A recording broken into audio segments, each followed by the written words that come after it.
कर रहे थे क्योंकि अगले दिन से सिलेक्शन बैटल शुरू हो जाएगी। कुछ देर लड़ने के बाद वे अपनी पहली बैटल्स के बारे में बात करने लगे। स्टेला ने कहा कि उसे एकेडमी से एक मेल मिला है जिसमें लिखा था कि उसकी पहली लड़ाई 3rd ग्रेड स्टूडेंट मोमोतानी से होगी। इकी पहले कुछ साल से हैगुन एकेडमी में था, इसलिए वह उस 3rd ग्रेड स्टूडेंट के बारे में जानता था। इकी मोमोतानी की एबिलिटी के बारे में बात करने लगा, तभी स्टेला ने उसे रोका और कहा कि वो लड़ाई से पहले सारी जानकारी नहीं जानना चाहती, वह उसकी एबिलिटी और स्किल्स को जाने बिना उससे लड़ना चाहती है। स्टेला की ये बातें सुनकर इकी हंसा और उससे कहा कि वे दोनों कितने अलग सोचते हैं, लेकिन फिर भी इतने अच्छे से मिलजुल कर रहते हैं। यह सुनकर स्टेला का चेहरा लाल होने लगा। अचानक स्टेला को याद आया कि कल शनिवार है और एकेडमी बंद रहेगी, इसलिए वह इकी को डेट पर जाने के लिए पूछने वाली थी। तभी इकी को एक मेल आया। दोनों ने सोचा कि वह इकी के ओपोनेंट के बारे में है, लेकिन वह शिजुकू थी। कल वह शॉपिंग करने के लिए बाहर जाना चाहती है, इसलिए वह पूछ रही थी, ओनिसामा क्या आप मेरे साथ चलेंगे? मेल देखकर स्टेला नाराज हो गई, मगर इकी शिजुकू के साथ जाने के लिए तैयार हो गया।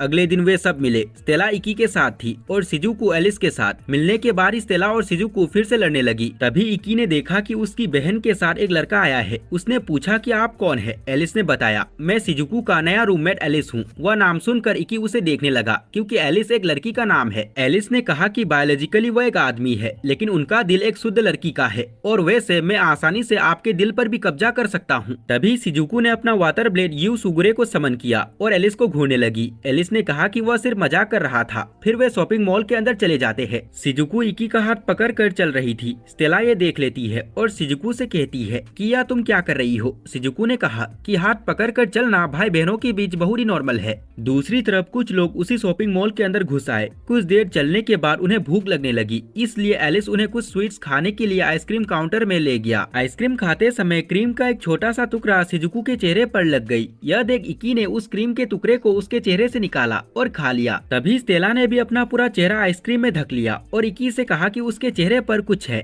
इकी कहता है, मजाक मत करो, मैं तुम्हारे लिए टॉवल लेके आता हूँ। इसके बाद इकी वॉशरूम में हाथ धोने लगता है। एलिस भी वॉशरूम में आ जाता है। फिर दोनों बात करने लगते हैं। एलिस इकी से कहता है कि शिजुकू हमेशा उसके बारे में ही बात करती है। इकी ने कहा कि शिजुकू को लोगों के साथ, खासकर लड़कों से बात करना पसंद नहीं है। बीच में एलिस कहता है कि वह एक लड़की है। अचानक एलिस ने कुछ महसूस किया और इकी को चुप रहने के लिए कहा। तभी दो लोग वॉशरूम के अंदर आ गए और उनमें से एक ने फायरिंग शुरू कर दी और जगह को तबाह कर दिया। दूसरे बंदे ने उससे फायरिंग बंद करने के लिए कहा क्योंकि उनके बॉस बिस्सो ने उनसे कहा था कि वॉशरूम में मौजूद लोगों को बस पकड़ के ले आए। कुछ देर चेक करने के बाद उन्हें लगा कि वॉशरूम में कोई नहीं है, इसलिए वे दूसरी जगहों की जांच करने के लिए निकल गए। एलिस ने शैडो मैजिक का यूज किया था और शैडो में छुप गए थे। एलिस की स्पेशल पावर है शैडो। वो अपनी शैडो ब्लेड हर्मिट का यूज शैडोज को कंट्रोल करने के लिए कर सकता है और शैडो में भी घूम सकता है। इकी और एलिस को पता चला कि जिस शॉपिंग मॉल में वे ठहरे हैं उसी मॉल पर किसी ग्रुप ने कब्जा कर लिया है। और अच्छे से जानने के लिए कि क्या हो रहा है, वे एलिस की शैडो टेलीपोर्टेशन का यूज करके कंट्रोल रूम में गए, लेकिन वहाँ उन्होंने देखा कि कंट्रोल रूम के सभी लोग बेहोश पड़े हुए हैं। इकी को शिजुकू और स्टेला की चिंता हो रही थी, इसलिए उसने डायरेक्टर सिंगुजी को फोन लगाया और पूछा कि क्या वह शॉपिंग में हुए हमलों के बारे में जानती है। डायरेक्टर सिंगुजी ने कहा कि उन्हें इस बारे में कुछ देर पहले ही पता चला।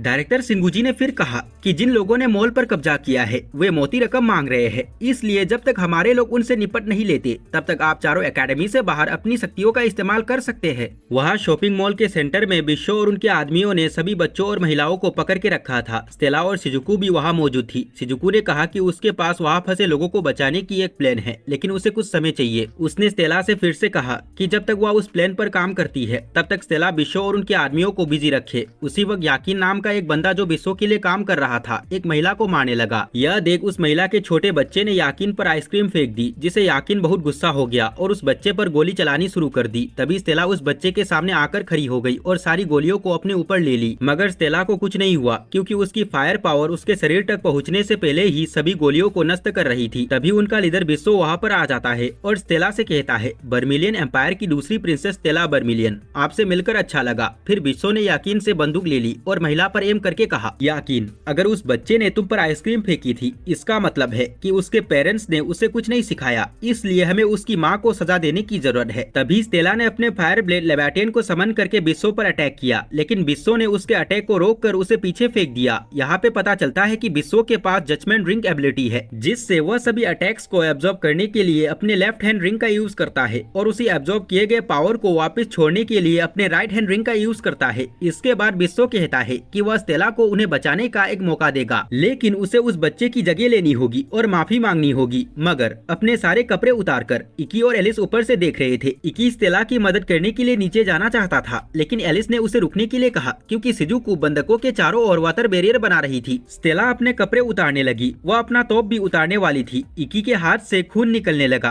क्योंकि वह गुस्से से अपनी उंगलियां दबा रहा था। फिर इकी ने नीचे जाने की कोशिश की, लेकिन एलिस ने अपनी शैडो बाइंड टेक्निक से इकी की शैडो को जकड़ के रख दिया। इकी हिल नहीं पा रहा था। इकी ने उससे कहा, मुझे जाने दो। एलिस कहता है, मैजिकल पावर को कंट्रोल करने की शिजुको की एबिलिटी एकेडमी में सबसे बेस्ट है। अपनी बहन पर विश्वास करो। वह छुपके से वाटर बैरियर बना रही है। तभी शिजुको एक वाटर बैरियर बनाने में कामयाब हो जाती है। यह देख बिस्सो अपने लोगों से सभी बंधकों को गोली मारने के लिए कहता है। तभी बिस्सो को पता चल जाता है कि ऊपर भी कुछ लोग हैं, इसलिए वह अपने आदमियों के साथ इकी पर फायरिंग शुरू कर देता है। इकी गोलियों से बचने की कोशिश भी नहीं कर रहा था। वह बहुत सीरियस लग रहा था। इकी ने फिर अपनी सोर्ड इंटेत्सु को समन किया और इतोसुरा मोड में चला गया, जिसके कारण उसका शरीर बहुत तेज हो गया। फिर इक्की बहुत तेज गति से बिस्सो के पास गया और इससे पहले कि बिस्सो अपनी जजमेंट एबिलिटी का यूज कर पाता, इक्की ने उसके लेफ्ट हैंड को ही काट दिया। बिस्सो दर्द से तड़प रहा था। इक्की उससे कहता है, तुमने स्टेला के साथ जो किया उसे देखते हुए यह अभी भी बहुत कम है। स्टेला ने बिस्सो के बाकी आदमियों को भी हरा दिया था। स्टेला को देखकर इक्की उसके पास भागते हुए गया और उसे गले से लगा लिया और कहा, मुझे माफ करना, मुझे देर हो गई। तभी उन बंधकों में से एक महिला ने दूसरे महिला पर बंदूक तान दिया और कहा कि बिस्सो को जाने दो, नहीं तो वह उसे मार डालेगी। उसी दौरान किरिहारा नाम का एक स्टूडेंट पीछे से आया और अपनी एबिलिटी का उपयोग कर उस महिला को नीचे गिरा दिया। इक्की किरिहारा को पहले से जानता था। किरिहारा इक्की के पास आता है और कहता है, इक्की कुरोगाने,